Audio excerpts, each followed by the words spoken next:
Baik, saya mulai. Bismillahirrahmanirrahim. Assalamualaikum warahmatullahi wabarakatuh. Selamat malam, salam sejahtera untuk kita sekalian. Pada kesempatan yang berbahagia ini, mohon izin kami dari kelompok penugasan mata kuliah kejahatan korporasi memperkenalkan diri. Saya sendiri, mahasiswa Nur Cahyo Arif Prasetyo, beserta rekan-rekan mahasiswa yang lainnya, yaitu M. Dandi Agus Darmawan, Nikomang Ayu Chandrawati, Abdur Roni Setia Pratama, serta mahasiswa Rizky Adi Wirgananto akan menyampaikan pemaparan tugas dengan judul Pertanggungjawaban Pidana Korporasi atas Tindak Pidana Pendanaan Jaringan Terorisme. Langsung saja, terorisme tentu kita sudah sering dengar dan mengetahui bahwa merupakan salah satu permasalahan yang serius dan terus menjadi perbincangan di kalangan internasional. Hal ini disebabkan karena terorisme telah menjadi fenomena global yang terus terjadi secara berulang di berbagai belahan dunia, tidak hanya di Indonesia, dan juga menyebabkan teror terhadap negara dan publik secara umum, sebagaimana disampaikan oleh Kesis, bahkan berdampak pada pencapaian tujuan yang bersifat politik, ideologi maupun keagamaan. Kemudian dampak-dampak secara langsung dan tidak langsung juga bisa terjadi, baik kerusakan fisik. Hal ini merupakan salah satu contoh dampak langsung dan juga adanya serangan-serangan masif yang dilakukan dapat berdampak pada traumatis hingga akhirnya berdampak luas pada kehidupan ekonomi, politik maupun kedaulatan suatu negara. Dampak negatif lainnya, hal ini dapat dinilai secara akademis bahwa terorisme dikategorikan sebagai kejahatan luar biasa, merupakan kejahatan yang extraordinary, extraordinary crime, dan juga mengganggu tatanan suatu negara, berdampak pada kemanusiaan. Sebagai kejahatan yang luar biasa, tentu dibutuhkan penanganan untuk pemberantasan terorisme yang juga extraordinary. Kemudian selanjutnya, terjadinya teroris ini juga tidak lepas dari adanya aliran-aliran dana. Ya. Aliran dana yang dibutuhkan untuk melakukan aksi teror ini juga diindikasikan sangat lancar. Ya. Maka dari itu, salah satu cara untuk melakukan pencegahan adalah dengan menggunakan pendekatan follow the money, yaitu untuk mengidentifikasi aliran dana yang digunakan. Karena dari adanya aliran dana yang lancar ini merupakan salah satu sumber ya lancarnya kegiatan terorisme. Oleh karenanya salah satu sumber pendanaan teroris yang diberikan oleh organisasi atau koperasi harus dapat dilakukan pencegahan. Pihak-pihak termasuk korporasi yang terlibat dalam kegiatan pendanaan terorisme harus dimintakan pertanggungjawaban pidana. Dari masalah tersebut, kami merumuskan permasalahan-permasalahan penulisan tugas kelompok kami. Yang pertama yaitu bagaimana bentuk keterlibatan korporasi dalam tindak pidana pendanaan jaringan terorisme. Kemudian permasalahan yang kedua adalah bagaimana bentuk pertanggungjawaban pidana korporasi yang melakukan tindak pidana pendanaan terorisme. Kemudian yang ketiga, apa contoh kasus korporasi yang terlibat dalam tindak pidana pendanaan jaringan terorisme? Dari rumusan masalah di atas, maka tujuan dari penulisan kelompok kami ini adalah yang pertama, mengidentifikasi bentuk keterlibatan korporasi dalam tindak pidana pendanaan jaringan terorisme. Yang kedua, untuk menganalisis bentuk pertanggungjawaban pidana korporasi yang melakukan tindak pidana pendanaan terorisme. Dan selanjutnya adalah untuk mengetahui contoh kasus korporasi yang terlibat dalam tindak pidana pendanaan jaringan terorisme. Demikian pemaparan pertama dari saya, tentu akan dilanjutkan oleh rekan kami satu kelompok memasuki bagian selanjutnya. Kami persilakan. Untuk selanjutnya saya akan melanjutkan mengenai paparan yaitu tentang kejahatan korporasi. Kejahatan korporasi pada dasarnya dapat diketahui merupakan sebagai suatu kejahatan yang terjadi dalam konteks hubungan dan harapan yang kompleks antara dewan direksi, eksekutif, dan manajer di satu sisi dan di antara perusahaan induk, divisi perusahaan, dan anak perusahaan di sisi lain.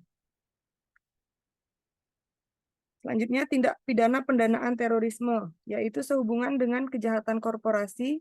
Kegiatan pendanaan terorisme menjadi salah satu kejahatan yang dilakukan oleh korporasi. Sehingga tindak pidana pendanaan terorisme tersebut dapat diartikan sebagai perbuatan yang mengacu kepada perilaku, yaitu melakukan perbuatan melawan hukum dengan cara apapun, baik yang dilakukan secara langsung maupun tidak langsung.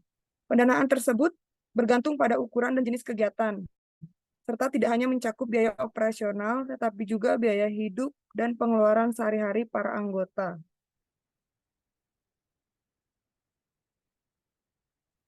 Selanjutnya itu mengenai asas-asas kebijakan kriminal. Terdapat beberapa asas pada kebijakan kriminal, yaitu yang pertama asas moral, asas toleransi atau tegang rasa, asas subsidiaritas, asas proporsionalitas, asas legalitas, dan asas penggunaannya.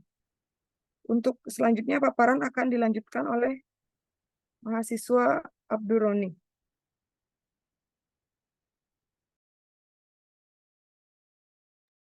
Baik, selamat malam. Melanjutkan paparan dari kelompok kami. Selanjutnya yaitu adalah bagian pertanggungjawaban pidana, yang dimana pertanggungjawaban pidana dari tindak pidana korporasi ini, pertanggungjawaban korporasi sebagai suatu hal yang memang harus diwujudkan dalam bentuk peraturan perundang-undangan.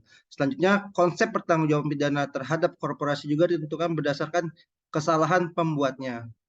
Selanjutnya, korporasi tidak dapat melakukan tindak pidana, maka penentuan kesalahan korporasi adalah dengan melihat apakah pengurus yang bertindak. Selanjutnya, pada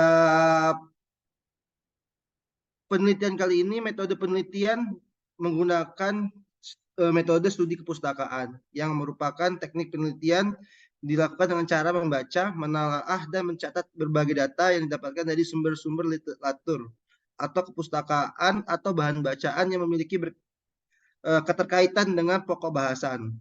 Karena penelitian ini berbentuk studi kepustakaan, maka data yang digunakan bersumber dari data sekunder.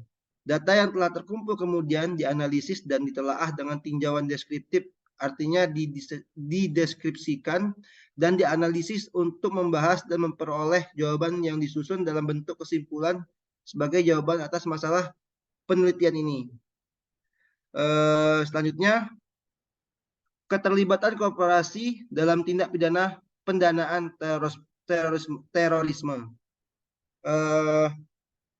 Yang pertama bisa kita lihat dari alur di slide ini bahwasanya pengumpulan dan pemindahan dana teroris dilanjutkan dengan tahap pengumpulan dana mulai dari sponsor pribadi, donasi, atau melalui usaha bisnis yang sah.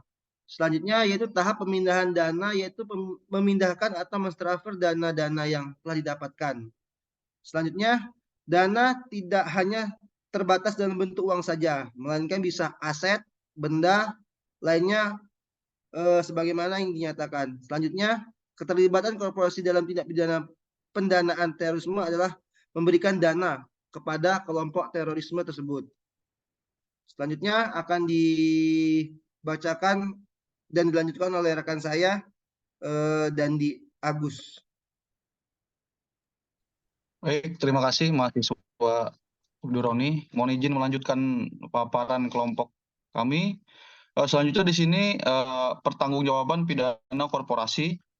Yang pertama pasal 4 Undang-Undang Nomor 9 Tahun 2013 tentang pencegahan dan pemberantasan tindak pidana pendanaan terorisme. Yang kedua, pasal 5 Undang-Undang Nomor 9 Tahun 2013 tentang pencegahan dan pemberantasan tindak pidana pendanaan terorisme. Yang ketiga, pasal 6 Undang-Undang Nomor 9 Tahun 2013 tentang pencegahan dan pemberantasan tindak pidana pendanaan terorisme. Yang keempat, pasal 8 ayat 1 2 Undang-Undang Nomor 9 Tahun 2013 tentang pencegahan dan pemberantasan tindak pidana pendanaan terorisme. Selanjutnya, urgensi pertanggungjawaban pidana korporasi. Yang pertama, menimbulkan efek jera terhadap korporasi untuk tidak terlibat dalam tindak pidana korupsi. Yang kedua, menegakkan hukum pidana akan lebih berkeadilan karena menjangkau pelaku-pelaku lainnya dalam korporasi. Yang ketiga, memunculkan penjatuhan pidana tambahan yang lebih luas sehingga mengurangi tingkat kejahatan karena korporasi tidak dapat beroperasi. Selanjutnya.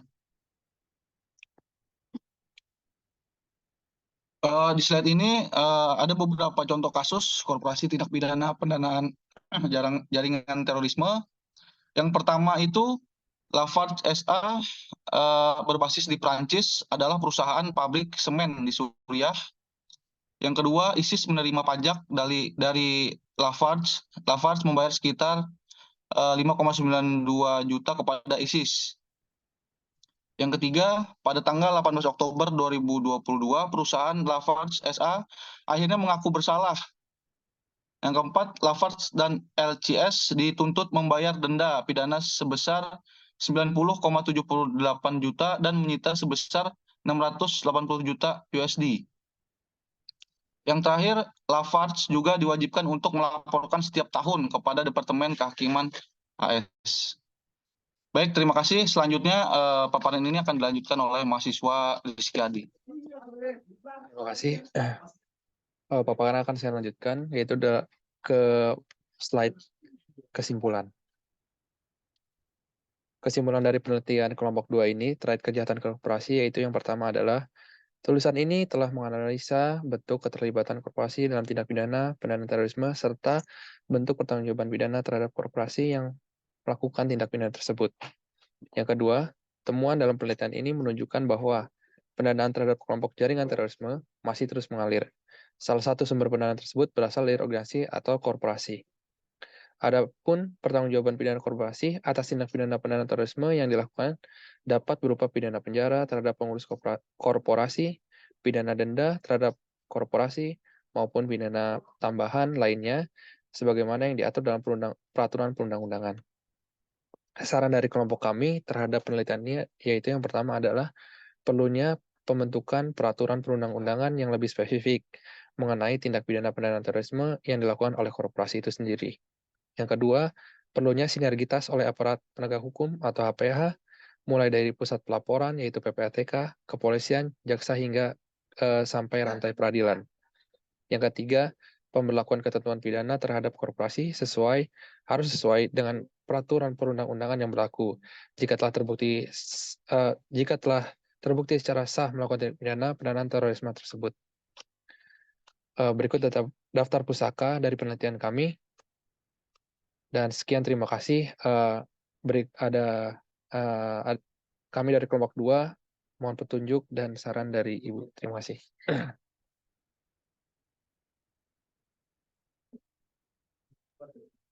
Baik, terima kasih sudah seluruhnya menyampaikan paparan.